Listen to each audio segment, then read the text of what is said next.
Thank you. Let me join those who have spoken before me to pay tribute to Chris Kirubi, my friend. It is very difficult to talk about Chris Kirubi, and I think great people like him,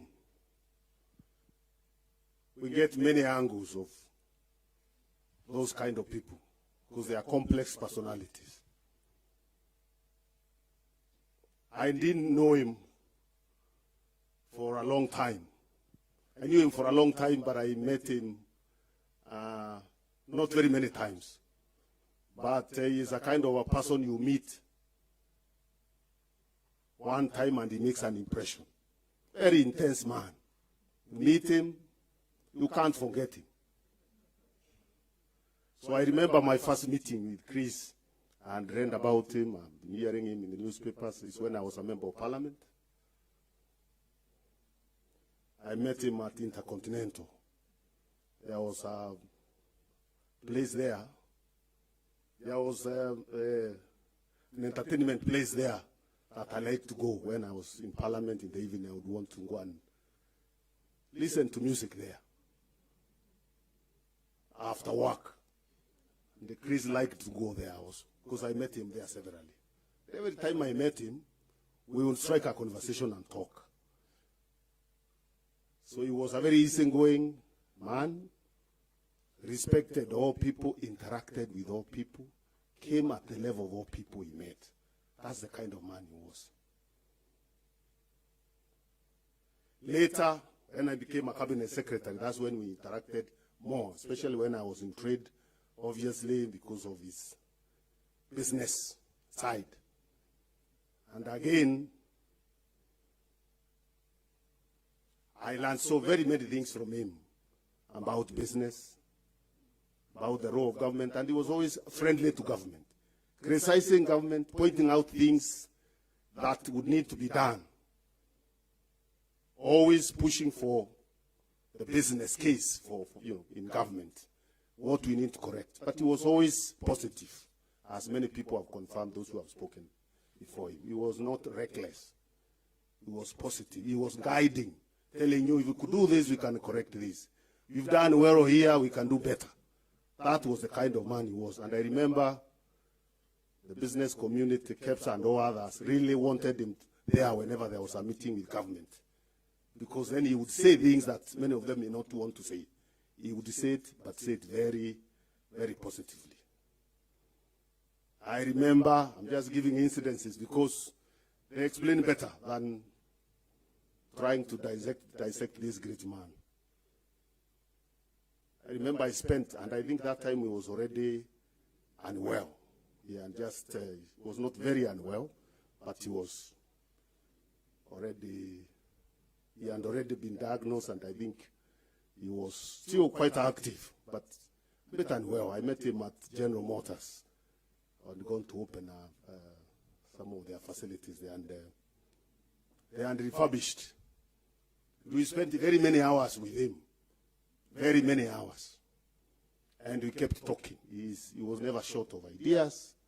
He'd keep you busy. He was that kind of a man. And I visited him here severally. Actually, that room there. When he was unwell, and you sit with him, he will talk more than you, and he's unwell. You forget actually that he was unwell. He will serve you. People don't know, Chris was also a very humble man. Because sometimes people mistook the way he spoke as arrogance. But I came to learn, when I got to know him closely, he was a very humble man, but he liked to speak his mind. He would say things the way they are. If he is doing well, he would say he's doing well. Why shouldn't he say so? Why should he keep saying he's not doing well when he's doing well? He was one of the biggest investors in this country, indigenous investors, businesses that have employed the people, businesses that are transforming our economy. Now, if he says that, or you show couch and thinking is that this man is bragging. But you can't be bragging if you are saying things the way they are, isn't it? That's how he was. And the last time I met him, that's the last few days when I was meeting him here, is when I learned he was also in agriculture. I never, thought of Kirubi as a farmer. I knew him as an industrialist, But then we had a conversation on agriculture here, and I couldn't believe his knowledge about agriculture, what he was doing. The last conversation, he was actually going to take me to his farm. He showed me what he's doing with his bananas, the irrigation, the avocados he's doing. I couldn't believe it. And then he told me about what I was doing in tea. He told me, fix tea, but forget about coffee.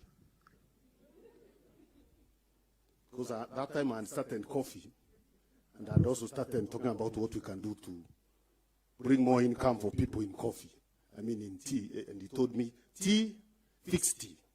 Coffee is a gone case. It has too many cartels, and you may not succeed dealing with those cartels. I remember that, and I remember that very strongly. But I told him, Chris, even coffee I'll fix. Even coffee. Later when we met and I told him prices had gone up for coffee, he was very happy. So that is the kind of man. And I want to join those who, especially what Joan Joy said, that this is a great journey. He has taken it where it is. The children and the team that he has been working with, I am sure, can still continue this journey. Because this journey is too important. It is a journey contributing to our whole country, journey giving people jobs here, and journey that is not a one-man journey. I think that team he has been mentoring and training should be able to continue this journey that Chris started,